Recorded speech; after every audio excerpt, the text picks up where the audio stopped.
बस recording start होने दो।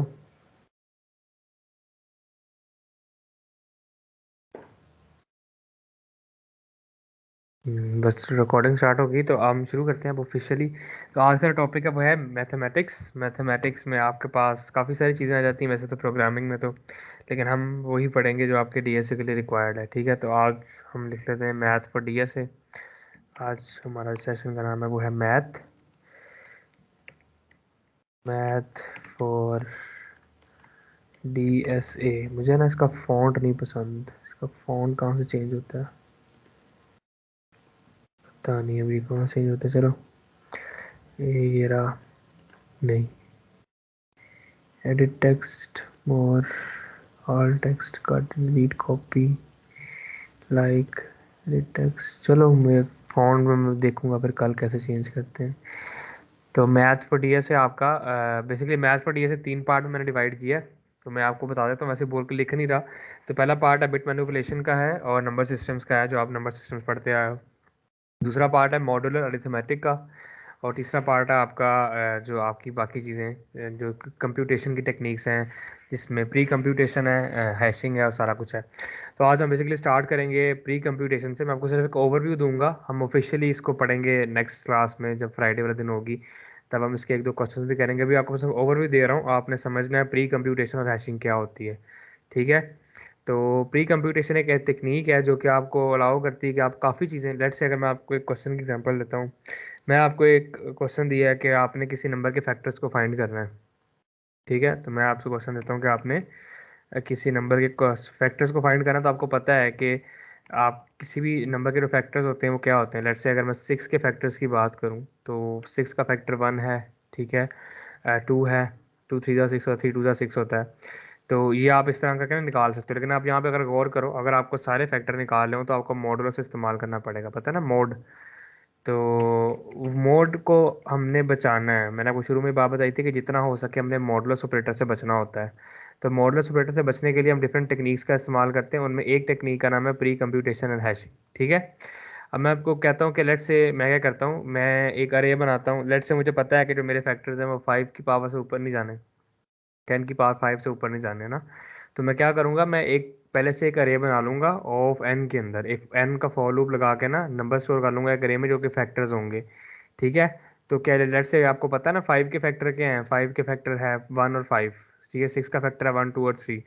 तो क्या होगा, मैं सब कुछ पहले से प्री कंप्यूट कर लूँगा एक अरे के अंदर। ठीक है, और जब मैं उसे प्री कंप्यूट कर लूँगा ना, तो जब मुझे किसी नंबर का फैक्टर निकालना है ना, तो मैं उस अरे में सिर्फ उस नंबर का इंडेक्स सर्च करूँगा। और मैं ओ ऑफ एन के अंदर या ओ ऑफ वन के अंदर, अगर मुझे शुरू में जैसे आपको बताया था बाइनरी सर्च लगा सकते हो आप, तो आप ओ ऑफ लॉग एन में अपना आंसर दे सकते हो। तो आपको पूरा वो मॉडुलस ऑपरेटर और फॉर लूप के अंदर फॉर लूप नहीं लगाना पड़ेगा, बल्कि आपका काम किस तरह हो जाएगा, एक सिंगल फॉर लूप के साथ अलग अलग हो जाएगा। मैं इसकी टाइम कम्प्लेक्सिटी और कोड आपको नेक्स्ट क्लास में क्वेश्चन के साथ पूरा कराऊंगा। हम प्राइम नंबर वाला भी करेंगे और कोशिश करेंगे कि हम फैक्टर्स वाला भी करें। अभी बस आप इतना समझो कि प्री कंप्यूटेशन और हैशिंग का मतलब क्या होता है, कि किसी भी चीज़ को स्टोर करके रख लेना पहले से, और जब आपके पास वो चीज़ पहले से स्टोर्ड होगी, तो आप जब नेक्स्ट आप फॉर लूप लगाओगे तो सिर्फ आप उस फॉर लूप में से सिर्फ उस चीज़ को सर्च करोगे, उस इंडेक्स को सर्च करोगे। जैसे आप इंडेक्स को सर्च कर लोगे आपको वो की वैल्यू मिल जाएगी और आप उससे आउटपुट शो करा दोगे। तो इसे हम कहते हैं प्री कंप्यूटेशन एंड हैशिंग। ठीक है, अब हैशिंग प्री कंप्यूटेशन की एक टेक्निक है। ठीक है, मैंने साथ लिखा है वरना ये दोनों अलग चीज़ें हैं। बेसिकली प्री कंप्यूटेशन के ना काफ़ी सारी टेक्निक्स हैं। डायनामिक प्रोग्रामिंग आपने नाम सुना होगा, डीपी। डीपी भी प्री कंप्यूटेशन के अंदर ही एक पार्ट है, उसका एक सबसेट कह लो। या बेसिकली डीपी में भी आप क्या करते हो, सारी स्टेट्स को पहले से स्टोर करके रख लेते हो अपने पास। ठीक है, ताकि आपको पता होता है कि कौन सी स्टेट बाद में आनी है। तो लेकिन बेसिकली वो बेस करता है रिकर्जन के कॉन्सेप्ट के ऊपर। ठीक है, लेकिन जो प्री कंप्यूटेशन है ये रिकर्जन से इसका ज़्यादा कोई लिंक नहीं है। डीपी का लिंक रिकर्जन के साथ आ जाता है। पर प्री कंप्यूटेशन की एक टेक्निक है हैशिंग। हैशिंग क्या करती है, आपने सुना होगा हैश फंक्शंस के बारे में, या आपने सुना, मैंने आपको शुरू में बताया था कि ओ ऑफ आपका जो अनऑर्डर्ड मैप है वो ओ ऑफ वन में आपको आउटपुट दे रहा होता है हैशिंग के थ्रू, बिकॉज उसका हैश फंक्शन डिफाइंड है। और हैशिंग में क्या होता है, आपके पास एक वैल्यू होती है। मैं आपको हैशिंग का थोड़ा सा ओवरव्यू दे देता हूँ कि हैशिंग क्या होता है। मेरे पास कोई भी एक वैल्यू है, लेट से मेरा नाम ही है। ठीक है, तो मुझे इसको एक स्टोर करना है किसी जगह पे कि मैं इसको फ़ौरन से गेट कर सकूं। तो मैं क्या करूंगा, मैं इसे कन्वर्ट करूंगा एक हैश फंक्शन में। ठीक है ना, तो मैं इज इक्वल टू लिख के एक हैश फंक्शन बनाऊंगा, कोई भी हैश फंक्शन हो सकता है, उसमें मैं इसको दे दूंगा। ठीक है, तो इस तरह करके आपका जो कोई भी वैल्यू, नाम हो सकता है, ये नंबर हो सकता है, कुछ भी हो सकता है, तो ऐसे आपने उसको हैश फंक्शन में पास किया, ठीक है। तो जैसे लेट से मैं यहाँ पे लिखता हूँ s इज इक्वल टू, ठीक है, तो यहाँ हम s पास करेंगे।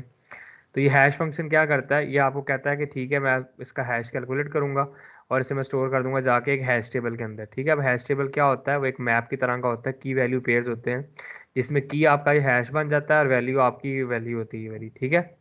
तो अब लेट से आपने अगर इस हैश को तोड़ना है तो आपको इस हैश की वैल्यू पता होनी चाहिए, आपको उसका हैश फंक्शन आना चाहिए।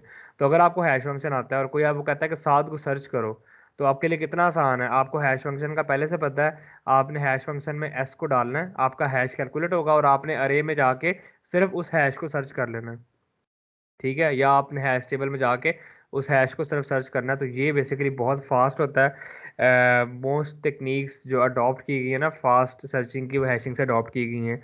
आपने हैशिंग पढ़ी होगी यूनिवर्सिटी में, मैं आपको पढ़ाऊंगा हैशिंग आगे जाके, जब हम पढ़ेंगे ना आगे डायनामिक प्रोग्रामिंग और रिकर्जन, ये तब ज़रा इंपॉर्टेंट है। अभी बस आप इतना समझो कि हैश क्या होता है, कि ये किसी भी एक चीज़ को यूनिक के अंदर कन्वर्ट कर देता है की के अंदर, और उस की को आप फिर आप गेट कर सकते हो ऑफ वन टाइम में। तो ये आपका हैशिंग है, प्री कंप्यूटेशनल हैशिंग, ये बात है। लेकिन याद रखना ये टेक्निक्स सिर्फ ऑप्टिमाइजेशन की टेक्निक्स नहीं है, कभी कभी आपका आंसर इस तरह से आ रहा होता है। मोस्टली जिनका काम है वो ऑप्टिमाइज करने का कोड को, कि आपके 2 फॉर लूप अगर लगे हुए हैं, तो आपको पता है जब आपके 2 फॉर लूप लगे होते हैं एन साइज़ के, तो आपकी जो टाइम कम्प्लेक्सिटी वो एन स्क्वायर पे चली जाती है, ठीक है। तो वो एन स्क्वायर पे क्यों जाती है, बिकॉज 2 फॉर लूप लगे हुए हैं। अब आपका एन स्क्वायर टाइम कम्प्लेक्सिटी होगी, तो लेट्स अगर आपकी इनपुट साइज 10 की पावर 5 है, तो एन स्क्वायर का क्या मतलब हुआ, 10 की पावर 10, मतलब वो मल्टीप्लाई हो जाते हैं आपस में दोनों। अब आपको मैंने बोला कि जो आपका कंप्यूटेशन परफॉर्म करने की लिमिट है 1 सेकंड में 10 की पावर 7 या 8 है, तो 10 की पावर 10 का तो ऑपरेशन आप परफॉर्म ही नहीं कर सकते, आपका टाइम लिमिट एरर आ जाएगा, टीएलई आ जाएगा, ठीक है। तो टीएलई अवॉइड करने के लिए आप प्री कंप्यूटेशन करते हो। तो ये मैं आपको नेक्स्ट टाइम जब फ्राइडे को इसका पूरा सेशन होगा, पूरा वो 1 घंटा हमारा इसी के ऊपर है, मैं आपको क्वेश्चंस भी कराऊंगा 2 से 3, आप देखना कि उसमें टाइम, मेरे कंप्यूटर में टाइम लिमिट एरर नहीं आएगा बिकॉज मेरी रैम बहुत ज़्यादा है, ठीक है। लेकिन जब आप ऑनलाइन सॉल्व करोगे, तो ऑनलाइन जो प्लेटफॉर्म्स होते हैं वहाँ पे जो लिमिट होती है वो 10 की पावर 7 या 8 की ही होती है। उससे ऊपर अगर आपकी कंप्यूटेशन गई तो आपको टाइम लिमिट एक्सीड का एरर दे देगा, ठीक है। तो ये था प्री कंप्यूटेशन और हैशिंग, ये बस आपको ओवरव्यू देना था। तो ये हम पढ़ेंगे उसके बाद आगे नेक्स्ट वीक। तो आज का जो हमारा मेन टॉपिक है वो आपके पास आ जाता है बिट मैनिपुलेशन, जो मेन चीज़ आज डिस्कस करनी है, ये सबसे इंपॉर्टेंट चीज़ है आपके सीपी के लिए, ठीक है ना। कंपैरेटिव प्रोग्रामिंग में बिट मैनिपुलेशन के 2 क्वेश्चन लाजमी होते हैं हर एक कॉन्टेस्ट में। आप जब भी कोई कॉन्टेस्ट में पार्टिसिपेट करोगे, तो आपको हमेशा बिट मैनिपुलेशन के एटलीस्ट 2 क्वेश्चन देखने को मिलेंगे, जिसमें मोस्टली XOR ऑपरेटर इस्तेमाल किया जाता है, जोर ऑपरेटर। और मैं आपको पता नहीं कितने कॉन्टेस्ट खोल कर दिखा दूंगा कोड शेफ के, बल्कि दिखा ही देता हूँ पुराने अगले जितने भी हैं, बल्कि बाद में दिखाऊंगा किसी और दिन। तो आप खुद देख लेना बेशक खोल के ना, जितने भी वहाँ पे पास कॉन्टेस्ट आ रहे होते हैं खोल के देना, हर एक कॉन्टेस्ट में आपको 2 या 3 क्वेश्चन लाजमी div 2 और div 1 के, ठीक है, आपको मिलेंगे बिट मैनिपुलेशन पे XOR के ऊपर, जोर पे, ठीक है। मैंने आपको पहले बताया था कि आपको मिलेंगे प्राइम नंबर्स पे, और दूसरा जो उनका मोस्ट फेवरेट कैटेगरी वो है जोर यानी कि XOR। तो वो क्यों इतनी उनकी फेवरेट कैटेगरी है, तो आज हम वो डिस्कस करेंगे बेसिकली बिट मैनिपुलेशन में। तो आप सब लोग ने नंबर सिस्टम पढ़े हुए हैं, मुझे दोबारा वो रिवाइज करवाने की ज़रूरत तो नहीं है ना। Base 8 number system, base 16 number system, base 10 number system और बेस 2 नंबर सिस्टम, ठीक है। तो वो मैं रिवाइज नहीं करवाऊंगा, मैं आपको डायरेक्ट कोड में लेके आता हूँ। यहाँ पे आके हम बेसिकली डिफाइन कर लेते हैं कि आपके पास, हम ऑपरेटर्स को पहले पढ़ेंगे, ठीक है ना। तो ऑपरेटर्स आपको पता है, सबसे पहला जो आपके पास मशहूर 3 ऑपरेटर है वो एंड ऑपरेटर है, ठीक है। तो ए बी और A&B, ठीक है ना। तो ये किस तरह से बेसिकली काम करता है, मैं आपको सिर्फ रिवाइज करवा रहा हूँ, ठीक है, आपने पढ़ा सारा कुछ पहले से हुआ है। तो अगर A 0 है और B भी आपका 0 है, तो ये इसका आउटपुट भी 0 आएगा। तो ये सिर्फ तब 1 होता है जब आपके दोनों 1 हो, ठीक है।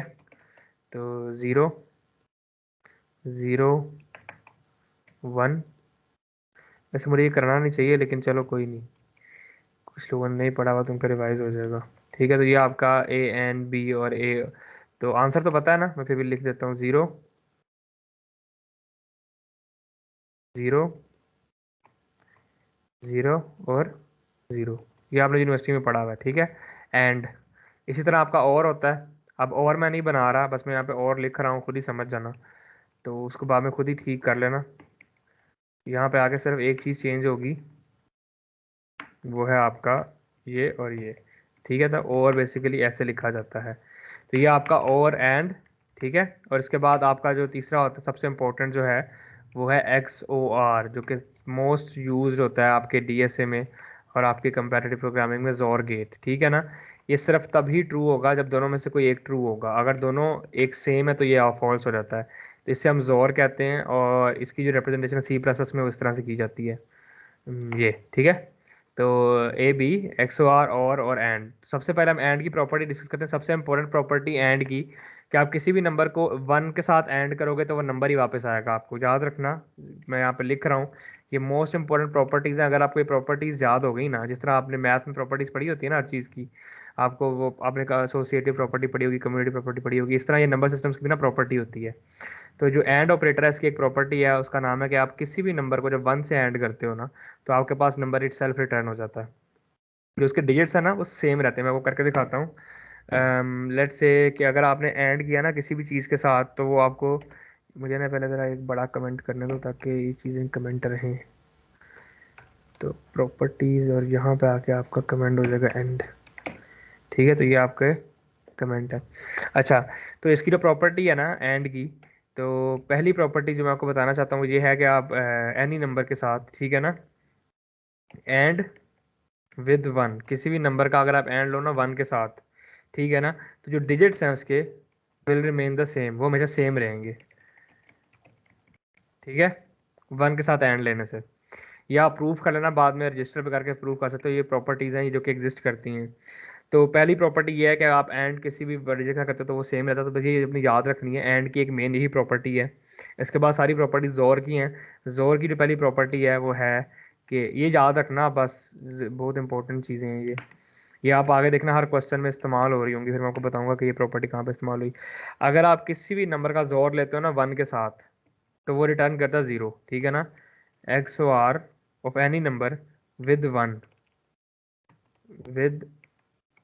One will return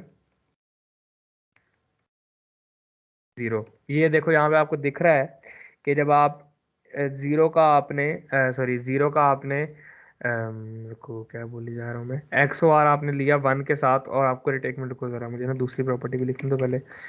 x O R with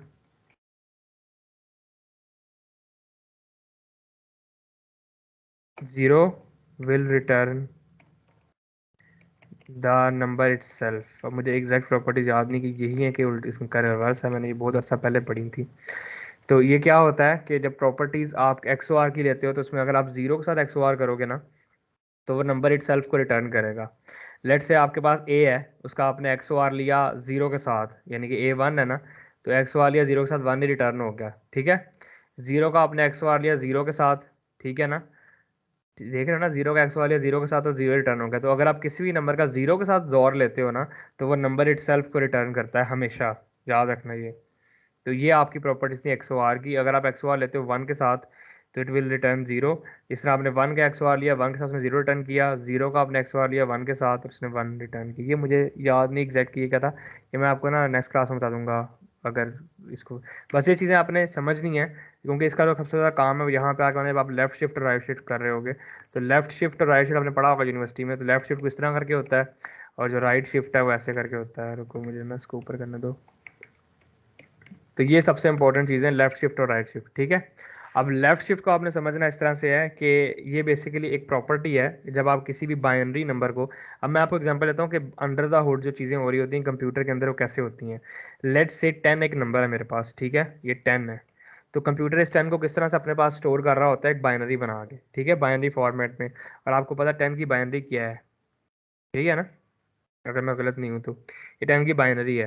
तो लेफ्ट शिफ्ट का मतलब क्या है कि आपने एक बिट मूव कर देनी लेफ्ट साइड पे। तो जब आपने इसको लेफ्ट शिफ्ट किया, तो ये क्या बन गया, ठीक है, 1 0 1 0 वैसे ही रहेगा, एक जीरो और आ गया यहाँ पे, ठीक है, बिकॉज आपने लेफ्ट शिफ्ट किया ना। लेफ्ट शिफ्ट का मतलब क्या होता है कि आपने सब नंबर्स को बाय वन आगे कर देना है, ठीक है, तो एक जीरो पीछे डाल देगा, तो ये आपका लेफ्ट शिफ्ट है। तो ये आपने लेफ़्ट शिफ्ट अप्लाई किया इसके ऊपर। तो जैसे आपने इस पर लेफ़्ट शिफ्ट अप्लाई किया, तो ये नंबर बन गया। और अगर आप इसे कैलकुलेट कर लो, तो ये 20 बनता है, इसका ये इक्वल टू है 20 के। तो आपको पहला रिजल्ट क्या मिला, कि अगर आप किसी भी नंबर को वन के साथ लेफ़्ट शिफ्ट करते हो, ठीक है, इफ़ यू, तो left shift any number with one, जब आप 1 के साथ किसी भी नंबर को लेफ्ट शिफ्ट करोगे ना, तो इट विल रिटर्न टू ए। अब ए क्या है, let's say left shift any number A with 1, it will return 2a। तो आपने 10 का लेफ्ट शिफ्ट किया, उसने आपको 20 रिटर्न किया, ठीक है, 2a। और इसी से एक क्रॉलरी बनती है, जिस तरह मैथ में क्रॉलरीज पढ़ी होंगी, वो क्या कहती है कि अगर आपने a को लेफ्ट शिफ्ट किया b टाइम्स, तो it will be always equal to a multiply 2 की पावर b, 2, ठीक है ना, पावर ऑफ b। ठीक है, तो ये आप प्रूफ कर सकते हो, ये भी आपको मैथमेटिकल प्रूफ है। वैसे आपको मैथमेटिकल प्रूफ करने की कोई ज़रूरत नहीं, बस आपको ये चीज़ें याद रखनी है कि इस तरह से होता है। ठीक है, जब आप ए को लेफ्ट शिफ्ट करोगे बी टाइम्स, तो उसका आंसर हमेशा आएगा, लेट से अगर आपने 2 है उसको लेफ्ट शिफ्ट किया 4 टाइम्स, ठीक है ना, तो it will be equal to 2 into 2 की पावर 4, यानी कि 2 को आप 4 दफ़ा मल्टीप्लाई कर लो, तो 2 मल्टीप्लाई सॉरी 2 मल्टीप्लाई 2 तो 2 की पावर 4 ये बनता है। ठीक है, तो 2 2 ज़ार 4, 4 2 ज़ार 8 और 8 2 ज़ार 16, तो 16 into 2 it will be equal to 32। तो लेफ्ट 2 को लेफ्ट शिफ्ट 4 किया, 32 आंसर है आपके पास। तो ये बस आपने याद रखना है, ये लेफ्ट शिफ्ट की प्रॉपर्टीज़ हैं, तो ये आपको भूलनी नहीं चाहिए। अच्छा, राइट शिफ्ट में क्या होता है, इसका उलट होता है। तो सिंपल सी बात है, जब आप लेफ्ट शिफ्ट करके आप इंक्रीज़ कर रहे हो, तो राइट शिफ्ट में आप डिक्रीज़ कर रहे होते हो। तो यहाँ पे क्या होता है, जब आप किसी भी चीज़ को राइट शिफ्ट करते हो, लेट्स से मेरे पास 10 की एग्जांपल है, तो 1 0 1 0, ठीक है, तो राइट शिफ्ट हमने इसको किया। राइट शिफ्ट में क्या होता है, आपके एलिमेंट्स उल्टी साइड में मूव करते हैं बजाय इधर को आने के। तो ये क्या होता है, जीरो आगे वाला निकल जाएगा, ठीक है, ये आगे वाला जीरो निकल जाएगा। तो ये जब लेफ्ट राइट शिफ्ट होगा, तो ये कुछ इस तरह करके होगा, एंड पे एक जीरो ऐड हो जाएगा, बल्कि ये सिर्फ 1 और 1 रह जाएगा एक्चुअली में। तो ये आप देख सकते हो कि ये राइट शिफ्ट 1 हो गया। तो जब ये 1 और 1 रह गया, तो आपको पता है 1 और 1 बेसिकली जीरो एक हट गया, तो आपका ये 1 2 4 हो गया, ठीक है। तो 4 और 1 की तरह 5 हो गया, तो 10 2 से डिवाइड हो गया। तो आपने जहाँ पे 2a देखा था, अब आप देखो बिल्कुल उसका उल्टी चीज़ है। तो मैं यहाँ पे इसको यहाँ पे इधर ला के नीचे लेफ़्ट शिफ्ट को करूँगा मैं राइट शिफ्ट, तब आप देखोगे वो बेसिकली सिर्फ और सिर्फ 2a की बजाय हो गया है, आपका जो a है वो डिवाइड बाय 2, ठीक है ना, बाकी सारा कुछ सेम रहा है। तो right shift any number with 1, ठीक है ना, विल रिटर्न यू उस नंबर का डिवाइड बाय 2।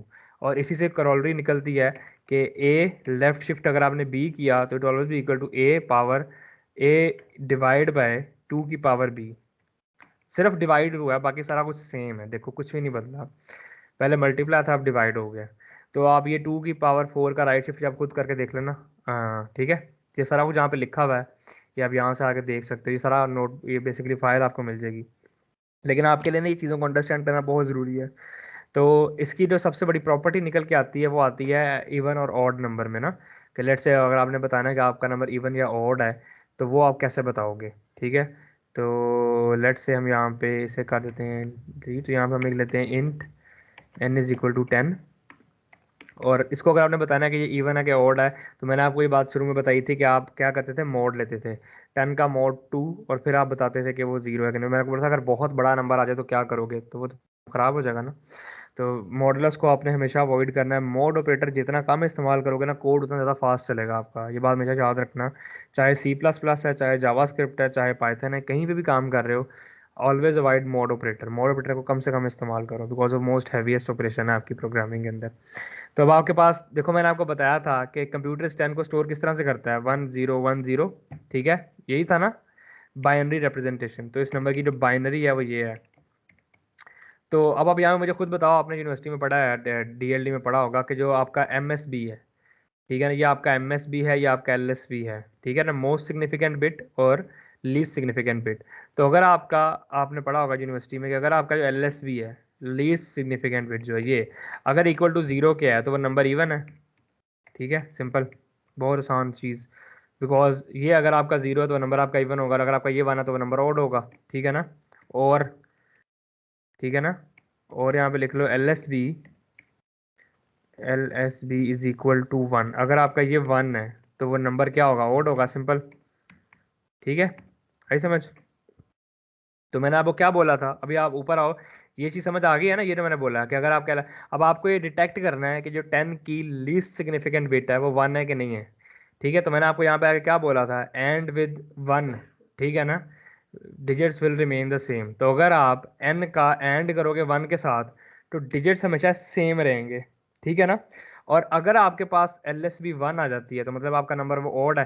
तो यहाँ मैं क्या कहता हूँ कि लेट से यहाँ हम लिख सकते हैं जो ऑड का जो फॉर्मूला है वो सिंपल इस तरह बनता है कि n, ठीक है ना, और आपने बोला एंड लूंगा मैं इसका 1 के साथ, और अगर ये इक्वल टू आ गया 1 के, तो अगर एंड n इक्वल टू 1 है ना, लाइक इफ, यहाँ पे आप लिख सकते हो इफ, अगर ये ट्रू आता है तो नंबर ऑड है।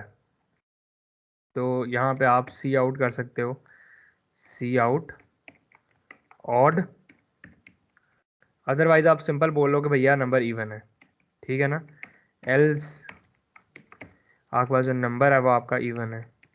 तो इतना आसान है इवन और ऑड को डिटेक्ट करना without using any for loop, without using any आपका वो जो है मॉडुलस ऑपरेटर के ना। तो ये कमाल है मैथमेटिक्स का, जो कि ये पावर आपको मैथ देता है जो कि और कोई चीज़ नहीं दे सकती। तो अगर आप मैथ अच्छी तरह कर लेते हो ना, कंपैरेटिव प्रोग्रामिंग और डीएस आपके लिए बड़ा आसान हो जाएगा। तो ये मैंने आपको बताया था।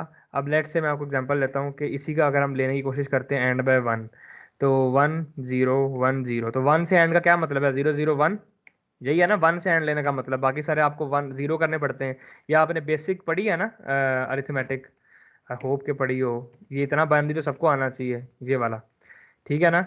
तो अब मुझे बताओ इसका आंसर क्या आएगा। मैं एंड कर रहा हूँ, 1 0 का एंड 0, ठीक है ना, 0 0 का एंड 0, और 0 0 का एंड 0, और देन आ गया 0। तो आपका आंसर क्या है, हमें सिर्फ एल एस बी देखनी है और कुछ नहीं देखना आपने। हमें सिर्फ और सिर्फ एल एस बी को देखना है, लीस्ट सिग्निफिकेंट बिट, वो 0 है तो ये कंडीशन फॉल्स हो गई, तो आपका इवन प्रिंट हो जाएगा, ठीक है। अब लेट्स सी यहाँ पर अगर 11 होता तो ये 11 है, तो 1 1 एंड का क्या आता, 1 आता, तो ये क्या है, ऑड है। देख रहे हो जादू कि एक सिंपल सी मैथमेटिकल क्लोलरी से एक सिंपल एंड ऑपरेशन के साथ आप ये बता पा रहे हो कि नंबर इवन है कि ऑड है, ठीक है। तो लेट्स इसको रन करके देखते हैं क्या होता है, एरर ना आए कोई बस। तो ये आप देख रहे हो इवन प्रिंट हो गया है। अब मैं जैसे इसे 11 करूँगा इट विल से कि ये ऑड है, बिकॉज मैंने आपको ये यहाँ पे करके दिखा दिया है कि आप ये देखो इवन ऑड इतना आसान है निकालना। आई होप कि आज के बाद आपको इवन ऑड में मॉड इस्तेमाल ना करना पड़े या फॉर लूप ना लगाओ, ठीक है। तो सिंपल एक लाइन से मैंने आपको यहाँ पे ऑड निकाल दिया। तो ये एक बिट मैनिपुलेशन की टेक्निक है। अब बहुत सारी टेक्निक्स हैं इस तरह की, मैं आपको क्वेश्चन दूंगा करने के लिए, उसमें काफ़ी टेक्निक इस्तेमाल होंगी। आप जब क्वेश्चंस करोगे आपको समझ आ जाएगा। लेकिन ये एक मैंने आपको बहुत ही बेसिक टेक्निक बताई है। इसमें बड़े बड़े क्वेश्चन आते हैं। लेट्स से इसका सबसे पॉपुलर क्वेश्चन जो मैंने आज तक देखा है, जो मुझे लगता है ईजी कैटेगरी में, वो क्वेश्चन आपको ये दिया जाता है कि लेट्स से आपके पास एक अरे है, उसमें सारे नंबर डुप्लीकेट्स हैं एक दूसरे के ना, और उनमें से कोई एक यूनिक है। तो आपने वो एक यूनिक नंबर प्रिंट करना है। इसके 3 तरीके हैं करने के। अरे को सॉर्ट कर लो, जब आप अरे को सॉर्ट करोगे तो जितने भी वो जो आपके नंबर्स हैं जो कि डुप्लीकेट्स हैं वो ऊपर आते जाएंगे, ठीक है। दूसरा तरीका ये है कि आप मैप इस्तेमाल करो, हर एक को मैप में डालते रहो, मैप के जो की है उससे आप वो नंबर रखो और आगे उसका काउंट रख लो वैल्यू में। तो आप सिंपल मैप के ऊपर इटरेशन लगाओ, आपको ऑफ लॉगन में आपको आंसर मिल रहा है, और जहाँ पे की का आंसर 1 हो ना, बिकॉज वो एक दफ़ा एलिमेंट आया तो उसको प्रिंट कर दो कि भैया एलिमेंट है। तो ये 2 तरीके हैं इसके। और तीसरा तरीका है बिट मैनिपुलेशन के साथ। मैंने आपको क्या बताया था कि किसी भी नंबर के साथ जब आप जोर करते हो तो रिटर्न करता है आपको 0। जोर विद 1 विल ऑलवेज रिटर्न 0, और जोर with 0 will return the number itself, ठीक है ना, will return the number itself. तो आपने ये खुद घर में जाकर करने की कोशिश करनी है कि जोर, मैं आपको हिंट दे दिया कि जोर के थ्रू क्वेश्चन सॉल्व होगा। मैं ये आपको करवाऊंगा, असाइनमेंट में भी दूंगा, पर वो हम करेंगे नेक्स्ट वीक जब हम प्री कंप्यूटेशन हैशिंग को पढ़ रहे होंगे। हमने बाइनरी सर्च के क्वेश्चन भी करने हैं, वो मैं आपको वेडनेसडे को कराऊंगा या थर्सडे को कराऊंगा, ठीक है। वो binary section question, because question का सेक्शन रिकॉर्ड नहीं होगा, वो सिर्फ 2 3 घंटे का सेक्शन होगा जिसमें हम सिर्फ क्वेश्चंस कर रहे होंगे, बिकॉज उसमें गलतियाँ काफ़ी सारी आती हैं क्वेश्चंस करते हुए। तो वो रिकॉर्ड करूँगा तो 2 3 घंटे का रिकॉर्डिंग फिर वैसे ही अपलोड करने का दिल नहीं करता।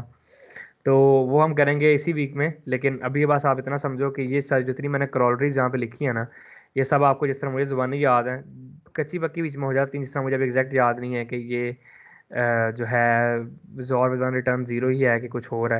लेकिन ये मैं आपको बता दूंगा देख के। लेकिन ये बस आपको इस तरह याद होना चाहिए, ये जो फॉर्मूले हैं ना ये वाले basic, left shift right shift तो आपको आना ही चाहिए, इसके बगैर तो गुजारा नहीं है, मैं आपको बता रहा हूँ।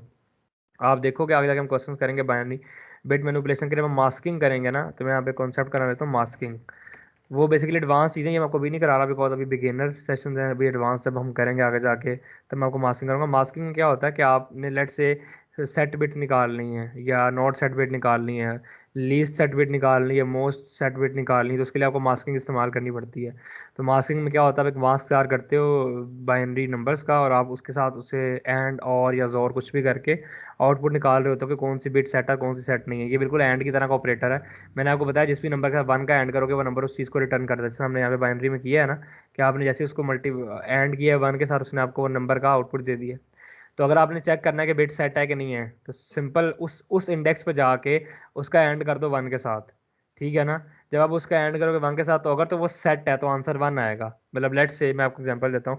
सेट बिट क्या होता है, आपने पता लगाना है कि लेट से अगर आपको यही नंबर दिया है, अगर आपको कहा हुआ है कि चेक करो सेकंड बिट सेट है कि नहीं है, तो यहाँ पे सेट नहीं है सेकंड बिट, देख रहे हो, ये फर्स्ट बिट है ये सेकंड बिट है, ठीक है। तो अगर आपने चेक करना है कि सेट है कि नहीं है, तो आपने क्या किया, आपने बोला कि एंड करो सेकंड इंडेक्स पे जाके 1 के साथ, तो ये आपने इसके साथ इसको एंड कर दिया। जब आपने इसको एंड किया तो इसका आंसर क्या आया, 0 0 0 0। तो आपको पता लग गया कि अगर आपका आंसर 0 आया ये, तो वो बिट सेट नहीं है, वो क्या, वो एक अनसेट बिट है। तो ये जो आपने ये जो क्रिएट किया ना, ये इसे मास्क कहते हैं। तो ये जो है ना, ये मास्क होता है। ये मास्क कैसे क्रिएट करते हैं, ये भी लेफ्ट शिफ्ट और राइट शिफ्ट से ही होता है। तो अगर आप लेफ्ट शिफ्ट राइट शिफ्ट को नहीं समझोगे तो आपको मास्किंग समझ नहीं आएगी, मास्किंग नहीं आएगी तो क्वेश्चन नहीं होंगे बिट मैनिपुलेशन के, ठीक है। तो आपने वो मास्किंग हम आगे जाके देखेंगे, ठीक है ना, इन फ्यूचर। मैं यहाँ पर लिख देता हूँ ताकि मुझे याद रहेगी, मैंने आपको बताया ये चीज़। बस अब आपने आज लेफ्ट शिफ्ट राइट शिफ्ट को अच्छी तरह पढ़ना है। तो ये आपका बेसिक एक था, आपको मैंने ओवरव्यू दिया है कि क्या पावर है बिट मैनिपुलेशन की, क्या पावर है आपके नंबर सिस्टम्स के अंदर और आपके ऑपरेटर्स के अंदर। अगर आप इनको डेप्थ में जाकर पढ़ो तो बहुत से ऐसे क्वेश्चंस हैं जो कि 6-6 लाइन में सॉल्व हो सकते हैं, बजाय 25-25 लाइनें कोड लिखने की, ठीक है। तो मैं इसे अभी कमेंट कर रहा हूँ, या आप खुद प्रैक्टिस कर लेना। अब नेक्स्ट चीज़ जो हमारा आज का टॉपिक है वो है प्राइम नंबर्स, ठीक है। तो आई होप कि मैंने आपको बता दी, यहाँ पे कुछ लिखने की ज़रूरत नहीं है। तो सारा कुछ मैंने वहीं पे लिख दिया, मैंने यहाँ पे लिखना था, बिकॉज यहाँ पे ना वो पेंसिल से इतना कंट्रोल नहीं होती। अच्छा, तो है प्राइम नंबर्स एंड डिविजिबिलिटी, ठीक है। तो prime prime numbers and divisibility, ठीक है ना। प्राइम नंबर्स एंड डिविजिबिलिटी ये बहुत इंपॉर्टेंट चीज़ है। अगर आपको ये आ गई ना, यकीन करो आपको आधी से ज़्यादा कंपैरेटिव प्रोग्रामिंग आ जाएगी। आधी से ज़्यादा सीपी जो है ना, वो सिर्फ इस कॉन्सेप्ट बेस करती है, प्राइम नंबर्स और डिविजिबिलिटी पे। अच्छा जी, तो मैंने आपसे बात की थी फैक्टर्स के बारे में, ठीक है। तब हम डिस्कशन करेंगे, बड़ा मज़ा आने वाला है प्राइम नंबर्स के बारे में। प्राइम नंबर दुनिया की एक ऐसी चीज़ है कि प्रोग्रामिंग एस्पेक्ट से ना प्राइम नंबर से ज़्यादा इंपॉर्टेंट कोई चीज़ नहीं है। कोई भी नंबर सिस्टम है ना, वो किसी न किसी तरह प्राइम नंबर्स पे डिपेंडेंट है किसी न किसी वे में। आपने गोल्डन रेशो का नाम सुना होगा, वो काफ़ी सारी और भी काफ़ी सारी नंबर सिस्टम्स हैं जो कि प्राइम नंबर उनकी बेस, अगर आपको प्राइम समझ आ गया तो आगे सारे खुद ब खुद समझने लग जाएंगे। तो लेट से आपने किसी भी नंबर का फैक्टर निकालना है, तो उस फैक्टर निकालने के लिए आपके पास डिविजिबिलिटी प्रिंसिपल इस्तेमाल किया जाता है। तो लेट से मुझे फैक्टर निकालने हैं 6 के, ठीक है। तो मुझे फैक्टर निकालना है 6 का। तो 6 के फैक्टर्स क्या हैं, 1, ठीक है, 2, 3 और 6 इटसेल्फ, ठीक है। पर यहीं पे मेरे पास कॉन्सेप्ट आता है प्राइम नंबर्स का। प्राइम नंबर्स क्या होते हैं, जो सिर्फ 1 पे जाते हैं और खुद पे जाते हैं। ये यूनिक ऐसे नंबर्स होते हैं जो सिर्फ खुद पे जाते हैं और 1 पे जाते हैं। तो ये आपके पास फैक्टर्स हैं, इसे हम कहते हैं फैक्टर्स।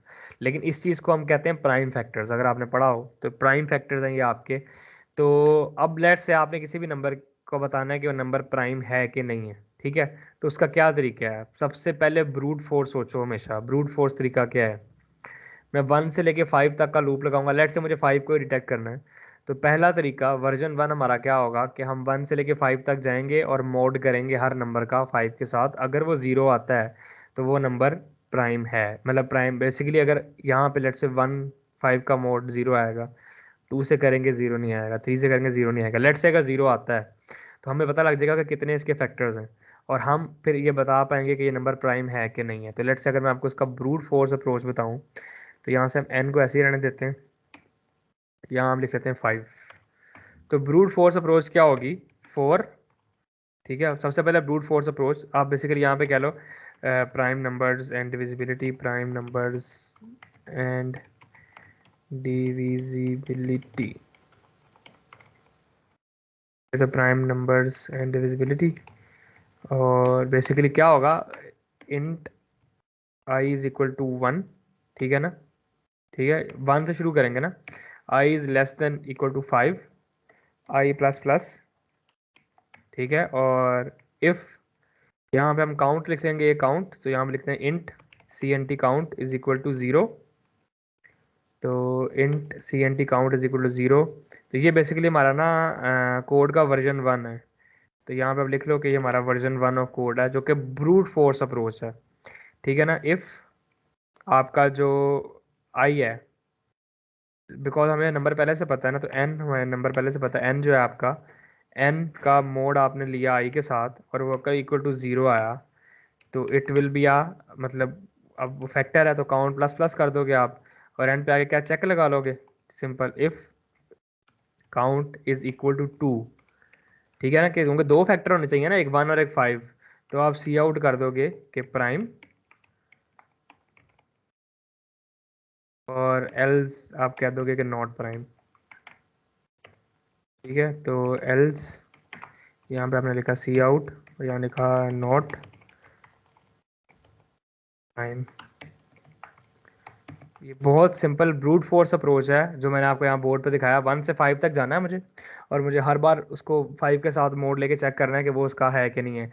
और अगर ऐसा होता है तो मैंने काउंट को प्लस प्लस कर देना है, तो दैट विल बी फैक्टर। ठीक है, और अगर 2 आता तो वो प्राइम है, और अगर 2 से ज़्यादा आ रहा तो वो नॉट प्राइम है। तो लेट्स से हम इसे चेक करके देखते हैं। तो ये आपके पास प्राइम आ गया। ठीक है, अब जो 10 है वो नॉट प्राइम है, तो लेट्स गो हेयर, और यहाँ पे 5 के बजाय हमें n ही करना है। ठीक है, तो अब मैंने लिया है 10, और मैं दोबारा रन करूँगा तो आप यहाँ पे देखोगे आपके पास आएगा नोट प्राइम। सिंपल सा कॉन्सेप्ट है ना, मतलब बहुत सिंपल, कोई मुश्किल नहीं थी, कुछ भी नहीं था। तो बट लेवट इफ मुझे चेक करना है इस नंबर को। ठीक है, तो यहाँ मेरे पास तो बहुत फास्ट है, मुझे आज तक समझ नहीं है कि मेरे पास ये इतनी फास्ट कैसे हो जाती हैं। पर अगर आप ये किसी ऑनलाइन प्रोग्रामिंग साइट पे करोगे ना, तो वो बेचारा सारा दिन वो घूमता रहेगा।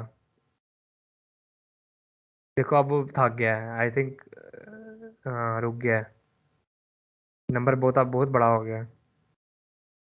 देखो कितना टाइम लिया उसने, 10 सेकंड लिए आपको सिर्फ बताने में कि ये प्राइम है कि नहीं है। अब आपको आई थिंक समझ आ रहा होगा कि जब मैं आपको टाइम कम्प्लेक्सिटी बोलता हूँ कितनी मैटर करती है। अगर आपका कोड 10 सेकंड लेगा ना रन करने में, तो कोई भी प्लेटफॉर्म कहेगा भाई माफ़ करो, जाओ हमारे प्लेटफॉर्म पे बोझ ना डालो। जो टाइम लिमिट है ऑनलाइन कॉन्टेस्ट के अंदर वो 1 सेकंड की होती है, 1 सेकंड में आपका कोड रन होना चाहिए। तो यहाँ पे तो 10 सेकंड लग गया हमें रन करने में। ठीक है, वैसे मैं एक बार दोबारा देख लेता हूँ, 10 सेकंड लगे हैं ना, मैं तो खुद परेशान हो गया 10 सेकंड। तो अब आपको अंदाजा हो रहा है कि जो ब्रूट फोर्स अप्रोच आपने ये अप्लाई किया है, इसमें आपको सिर्फ एक नंबर को ये चेक करना है कि वो प्राइम है कि नहीं है। तो आपको एन नंबर ऑफ कंपैरिजंस करने पड़ रहे हैं। देखो 10 सेकंड लग रहे हैं, तो यहाँ पे अगर मैं आपको कमेंट लिखूँ तो ये एन नंबर ऑफ कंपैरिजंस कर रहा है। ठीक है ना, एन नंबर ऑफ कंपैरिजंस। वो आपको समझ आ रहा है, जब लूप 1 से लेकर एन तक का लगा हुआ है तो एन कंपैरिजंस करेगा ना। तो ये आपका पहला, आपने आज सबक सीखा कि यू ऑलवेज डोंट, कभी भी इस्तेमाल ना करो ओ ऑफ एन का, और ख़ास तौर पे मोड के साथ तो कभी भी ना करो। ओ ऑफ एन वैसे कर लो, लेकिन इसकी जो टाइम कम्प्लेक्सिटी है वो आपको यहीं देख के पता लगी होगी, वो है ओ ऑफ एन, सिंपल सी बात है। ठीक है, लेकिन ये ओ ऑफ एन जो है, ये 10 सेकंड क्यों ले रही है, सिर्फ इस मोड ऑपरेटर की वजह से। हमें इस मोड ऑपरेटर से बचना है, या हमें नंबर कम करना है या मोड ऑपरेटर। तो अब आपको मजे मजे की चीज़ दिखाता हूँ, आओ हम इसे कम कर सकते हैं। कैसे कम कर सकते हैं, तो एक सिंपल सी बात देखो, आपने देखा 6 है ना, ले कोई बड़ा नंबर लेते हैं, लेट्स टेक 12। तो हम 12 लेते हैं, इसे मैं इरेज कर देता हूँ। ओए कहाँ से आ गया, एक सेकेंड। तो ये आप, हम 12 लेते हैं, 12। ठीक है, तो ये हमने लिया 12। ठीक है, तो 12 में आपके पास है 1, 2, 3, 4, 6 और 12 इटसेल्फ। ठीक है, अब मैं आपको मजे की चीज़, एक सिंपल ऑब्जर्वेशन है, ये कोई फार्मूला बोला नहीं, सिर्फ एक ऑब्जर्वेशन है, खुद सोचो, आपको समझ आ जाएगा कि ये क्या है। मुझे एक बात बताओ, 2 6 ज़ा 12 होता है। ठीक है, 2 6 ज़ा 12। ठीक है, पर 6 2 ज़ा 12 भी तो होता है कि नहीं, होता है ना। तो हम क्यों ये 2 बार कर रहे हैं, जब हमने टू, हमें पता लग गया कि 2 12 को डिवाइड करता है। ठीक है, और 6 से करता है। ठीक है, समझ आ गया ना, 2 12 को डिवाइड करता है 6 से। तो दोबारा 6 को फिर क्यों चेक कर रहे हैं जाके, जब हमें यहाँ पे ही पता चल गया है कि 2 इंटू 6 ये है, और इस तरह 3 इंटू 4 है।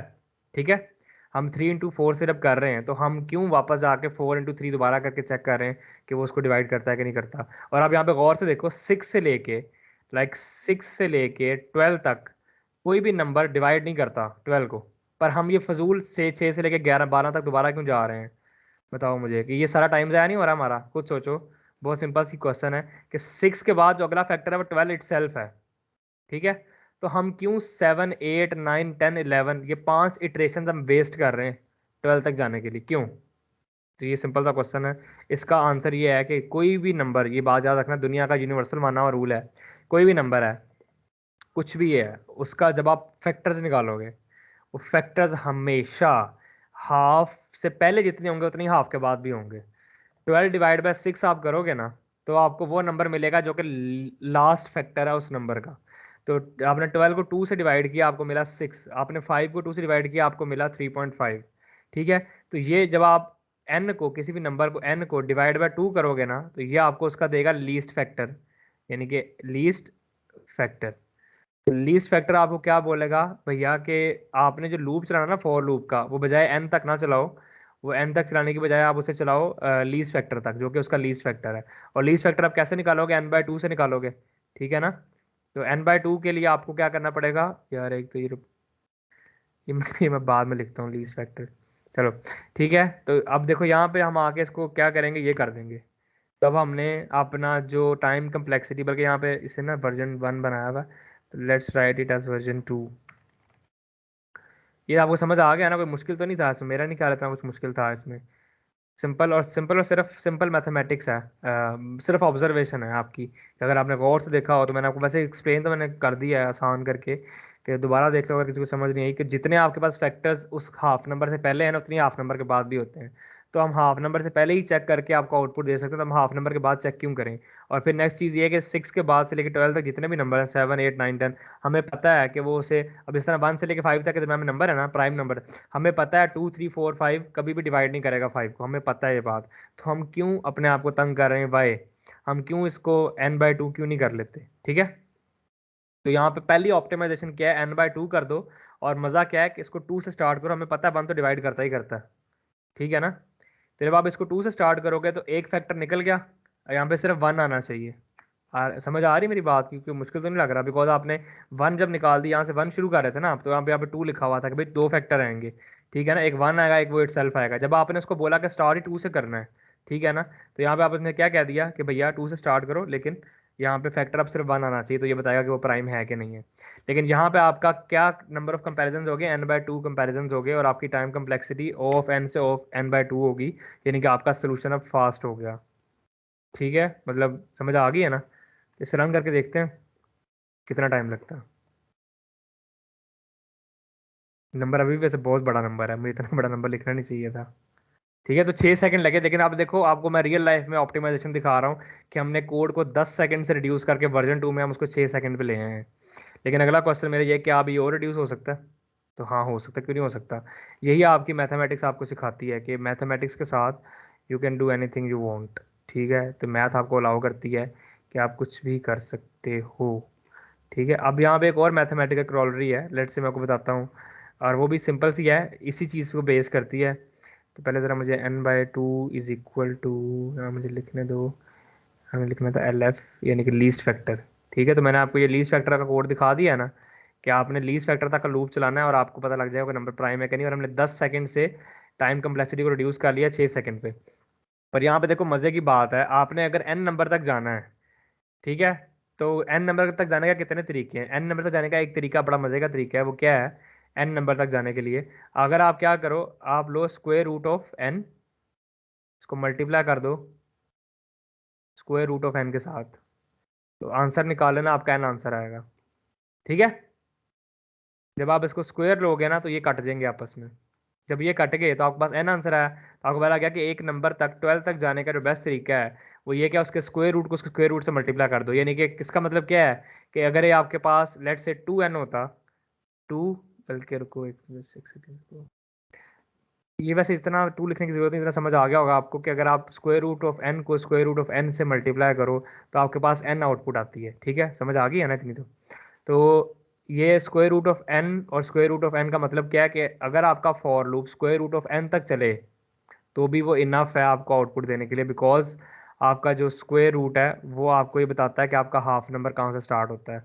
ठीक है, तो ये करोलरी याद रखना, दो मैंने आपको चीज़ें बताई हैं, ये हमारा वर्जन 3 बन जाएगा, तो इसी कोड को हम वर्जन 3 में लिखेंगे।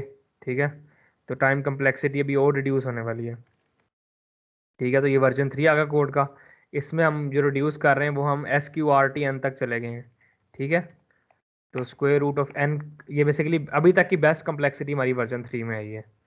तो अब n/2 से और रिड्यूस करके हम उसको ले गए SQRT। ठीक है ना, SQRT n, यानी कि O of square root of n। तो ये देखो टाइम कम्प्लेक्सिटी इस तरह आप इम्प्रूव करते हो। इंटरव्यूअर को ना इस तरह आपने बताना होता है कि इस पहले मैं ऐसे करूँगा, फिर मैं ऐसे करूँगा, फिर इसको ऐसे ऑप्टिमाइज़ करूँगा, तो वो खुश हो जाता है कि बच्चे को बहुत आता है। ठीक है, लेकिन इसमें आने वाली कोई चीज़ नहीं, सिंपल मैथ है। तो इसे आप कमेंट कर देते हैं। ठीक है, बिकॉज की ज़रूरत नहीं है। यहाँ पे अपन लोग क्या करेंगे, हम यहाँ पे स्टार्ट करेंगे 2 से और हम यहाँ पर जाएंगे n के स्क्वायर रूट तक, square root SQRT square root of n। ठीक है, अंडरस्टूड। और अब इसे चला के देखते हैं क्या होता है। तो अब आप देखो, जादू देखो एक चीज़ जिसको 10 सेकंड लग रहे थे, मैंने आपके सामने उसको 3 वर्जन बना के 112 मिली सेकंड पे ले आया हूं, यानी कि 1 सेकंड से भी कम टाइम में, लेकिन आंसर सेम है, नॉट प्राइम। अब आप सोचो ज़रा कि इसे कहते हैं कंपेटिटिव प्रोग्रामिंग, और यही चीज़ है ऑप्टिमाइजेशन। ये मैथ के बगैर आप नहीं कर सकते, अगर आपको मैथ नहीं आता तो आप फंस जाओगे। ये चीज़ें मैथ से ही आती हैं। ये आपको देखो मैंने मैथमेटिकल प्रूफ दिखाया है कि अगर आप स्क्वायर रूट एन को स्क्वायर रूट एन से मल्टीप्लाई करो, आपके पास वो नंबर ओरिजिनल वाला आ जाता है। तो इसका मतलब क्या है कि जो मिड पॉइंट है किसी भी नंबर का वो स्क्वायर रूट ऑफ एन भी लिया जा सकता है, सिर्फ n/2 नहीं लिया जा सकता। ठीक है, n/2 तो सिर्फ एक फैक्टर है जो कि लीस्ट फैक्टर आपको देता है उस चीज़ का, लेकिन स्क्वायर रूट ऑफ एन आपको एग्जैक्ट मिडल देगा उस नंबर का, जहाँ से आप फॉर लूप लगा के बता सकते हो कि नंबर प्राइम है कि नहीं है। तो देखो आपने टाइम कम्प्लेक्सिटी को 10 सेकंड से 112 मिली सेकंड पे आज रिड्यूस किया है मेरे साथ मिलके। इससे भी एक और बेस्ट टेक्निक है जो कि मोस्ट एडवांस टेक्निक है, उसको हम सीव कहते हैं। ठीक है ना, सीव ऑफ एरेस्टोथनीस, मुझे इसके स्पेलिंग भूल जाते हैं हमेशा। एरेस्टोथीनीस पर ऐसे करके है, तो एरेस के पता नहीं, एराटोथनीस है, ऐसे करके है, सीव ऑफ एराटोथनीस। तो ये बेसिकली मोस्ट ऑप्टिमाइज्ड वे है प्राइम नंबर निकालने का, ये आपको बेसिकली निकाल देता है ऑफ लॉग एन में, स्क्वायर रूट से भी कम टाइम में। ठीक है, तो ये बेसिकली टेक्निक है हैशिंग और प्री कंप्यूटेशन की। ठीक है ना, तो ये टेक्निक है प्री कंप्यूटेशन और हैशिंग की, तो ये हमने नेक्स्ट क्लास में यहीं से शुरू करना है, प्री कंप्यूटेशन एंड हैशिंग। तो ये आप देखोगे हम एक अरे बनाएंगे जिसका नाम सीव होगा, अरे का नाम, और उसमें हम पहले से सारे प्राइम को स्टोर करके रखेंगे, जीरो इंडेक्स पे, जीरो वैल्यू, बेसिकली सारी रे जीरो होगी, जहाँ जहाँ प्राइम आता है उसको हम वन करते रहेंगे, और आगे उसके को फैक्टर्स को वन करते रहेंगे।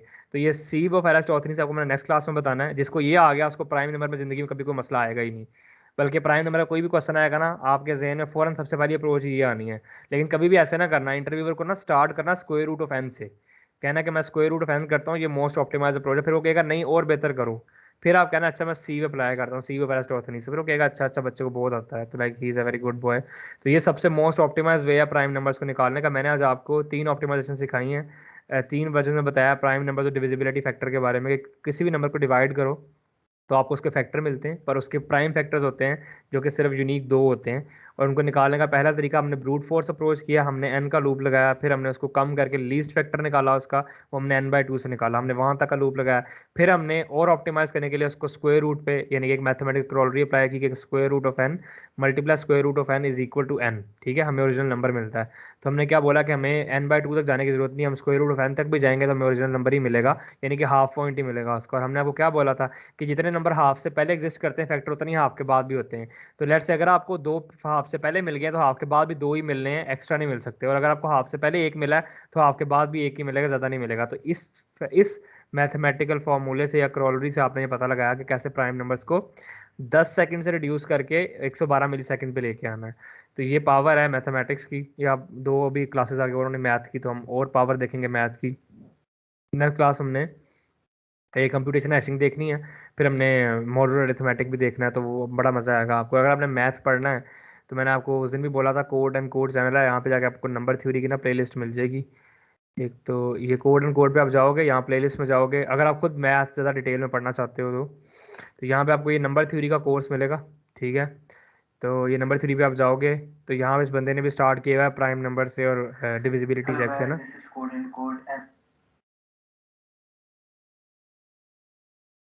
एक सेकेंड।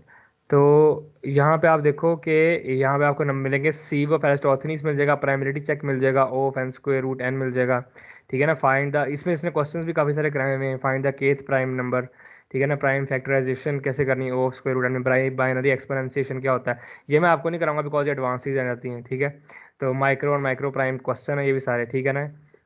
ये सारे के सारे क्वेश्चंस हैं। प्राइम फैक्टराइजेशन यूजिंग सीव, और उसके बाद फिबोनाची फाइंडिंग, ठीक है। यूक्लिड एल्गोरिथम और मॉडुलर अरिथमेटिक क्या होती है ये हमने करना है। पर मैं आपको यूक्लिड नहीं कराऊंगा, मैं सिर्फ मॉडुलर अरिथमेटिक कराऊंगा बिकॉज वही काफ़ी है आपके लिए, इससे ज़्यादा करने की ज़रूरत नहीं है। तो जीसीडी है, उसके बाद एचसीएफ जिसे हम कहते हैं आसान लफ्ज़ों में ना। तो उसके बाद सारे क्वेश्चंस हैं। आप चाहो तो आप खुद एज अ मैथ इस प्लेलिस्ट को फॉलो कर सकते हो। ये मोस्ट कम्प्रीहेंसिव प्लेलिस्ट है पूरी यूट्यूब पे, इससे बेस्ट आपको कहीं नहीं मिलेगी। ठीक है।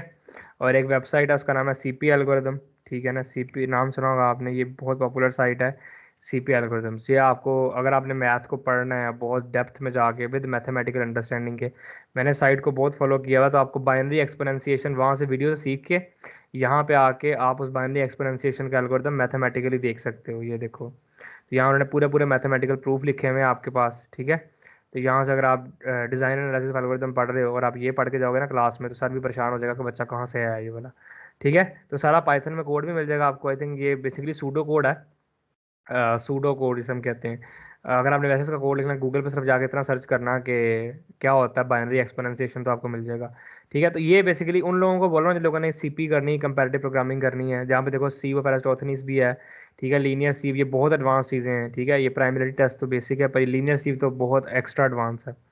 ठीक है। योर ऑयलर टॉर्शन functions, number of divisors, sum of divisors, modular inverse, linear congruence equation, Chinese remainder theorem, factorial model, discrete log, primitive root, discrete root, पता नहीं क्या क्या कुछ है, मैंने पढ़ा भी नहीं कभी। तो यहाँ पे आप बेसिक डेटा स्ट्रक्चर्स पढ़ सकते हो, सेगमेंट ट्री, ये सारे एडवांस स्ट्रक्चर्स हैं। Fenwick tree, segment tree, square root decomposition, ठीक है, square root tree, randomized heap, ठीक है, डायनामिक प्रोग्रामिंग, ठीक है, स्ट्रिंग प्रोसेसिंग, रॉबिन कार्प है, ठीक है, प्रीफिक्स सम है, हमने प्रीफिक्स सम पढ़ना है आगे जाके, कनूथ मॉडल्स हम पढ़ेंगे, जेड फंक्शन, फिक्स अरे। तो यहाँ पे सीपी एल्गोरिथम साइट, और साथ मैं आपको सब ये मैथ पढ़ने के लिए बता रहा हूँ। मैथ अगर आपने पढ़ना है तो ये कोर्स है एक, ठीक है, कोड एंड कोड यूट्यूब पे, और साथ सीपी एल्गोरिथम्स की साइट है। ये दो चीज़ें इकट्ठी जोड़ के पढ़ो, आप मैथ के बादशाह होगे। आपके बराबर का बंदा मैथमेटिकल प्रोग्रामर कोई नहीं होगा पूरे आपकी यूनिवर्सिटी में, और हो सकता है पूरे पंजाब या पूरे पाकिस्तान में। इसके बाद आप आईसीपीसी में पार्टिसिपेट कर सकते हो। अगर आप इतना मैथ कर लेते हो ना, तो इसके बाद फिर आप रीजनल में टॉप पे भी आ सकते हो आईसीपीसी के ना। इंटरनेशनल कोगुलर प्रोग्रामिंग कॉन्टेस्ट जो होता है आईसीपीसी, जाकर देख लेना, दुनिया का सबसे बड़ा कॉन्टेस्ट है। पाकिस्तानियों से आज तक कभी क्वेश्चन सॉल्व हुआ है नहीं वहाँ पे जाके। ये हमेशा 150 रैंक्स होते हैं, पाकिस्तान की टीम आज तक 150 में भी नहीं आई कभी भी। ये हमेशा 150 से भी नीचे होते हैं। और बच्चे होते हैं फास्ट के, लम्स के, उनसे भी क्वेश्चन नहीं होते। तो फिर बाकी यूनिवर्सिटी वाले तो बच्चे सोचे ना बैठ के कि हम क्या कर रहे हैं। तो आप चाहो तो आईसीपीसी तक जा सकते हो सिर्फ इतना मैथ करके, बिकॉज हमारी यूनिवर्सिटी में आईसीपीसी के सारे वो यही कहते हैं कि मुझे जब भी वो लोग फ़ोन करते हैं ना आईसीपीसी वाले, मुझे यही कहते हैं कि आपके पाकिस्तानियों को डायनामिक प्रोग्रामिंग तो करनी आती नहीं, तो आप इनको डीपीएस सिखाओ पहले, फिर आईसीपीसी में लेके आया करो। तो मैं आपको डायनामिक प्रोग्रामिंग सिखाऊंगा, पर वो आएगा जाके मई में, बहुत दूर है अभी मई। तो अभी आप पहले बेसिक फंडामेंटल सीखो, ये क्वेश्चन सॉल्व करना जो मैंने आपको आज देने हैं, आपके पास 4 दिन होंगे सॉल्व करने के लिए। आप किसी का प्राइम नंबर में कोई क्वेश्चन है या आपको कोई चीज़ समझ नहीं आई इस चीज़ में, तो आप मुझे बता सकते हो, तो मैं आपको बता देता हूँ। आज का सेशन में इतना ही था। नेक्स्ट क्लास में इंशाल्लाह हम इसी को आगे लेके चलेंगे, और हम पहले सी व एरिस्टोथनीस पढ़ेंगे, और फिर हम आगे मॉड्यूलर अरिथमेटिक पढ़ेंगे कि कैसे आप लार्ज नंबर्स के साथ डील करते हो कोडिंग में। जब आपके पास नंबर आपके इंट के साइज से बड़ा आ जाता है, तो आप उसको लॉन्ग लॉन्ग में स्टोर तो कर लेते हो, पर आउटपुट नहीं कर सकते। आउटपुट करने के लिए आपको मोड करना पड़ेगा, और मोड के लिए आपको हमेशा कोई ना कोई नंबर दिया होता है कोड शेफ वेबसाइट के ऊपर या कोड फोर्सेस के ऊपर। तो वो नंबर से आपने मोड करके आंसर प्रिंट करना होता है, तो वो कहलाता है मॉड्यूलर अरिथमेटिक। और उसी में जीसीडी आता है, और उसी में फिर बाकी चीज़ें और भी आ जाती हैं, जिस तरह आपका इन्वर्स नंबर्स है, इन्वर्स नंबर थ्योरम है कि इन्वर्स नंबर को कैसे डील करना है आपने, यानी कि नेगेटिव नंबर्स को। ठीक है। तो वो हम करेंगे इंसान नेक्स्ट क्लास में। तब तक के लिए किसी को क्वेश्चन है तो मुझसे पूछ लो। आज के लिए बस इतना ही था। किसी को कोई चीज़ समझ नहीं आई तो चैट में पूछ सकते हो।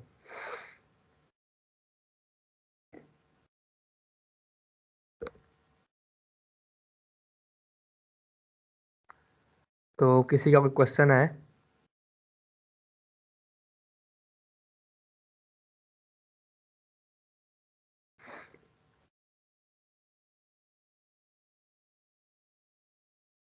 ठीक है, फिर मैं रिकॉर्डिंग को रोक देता हूँ।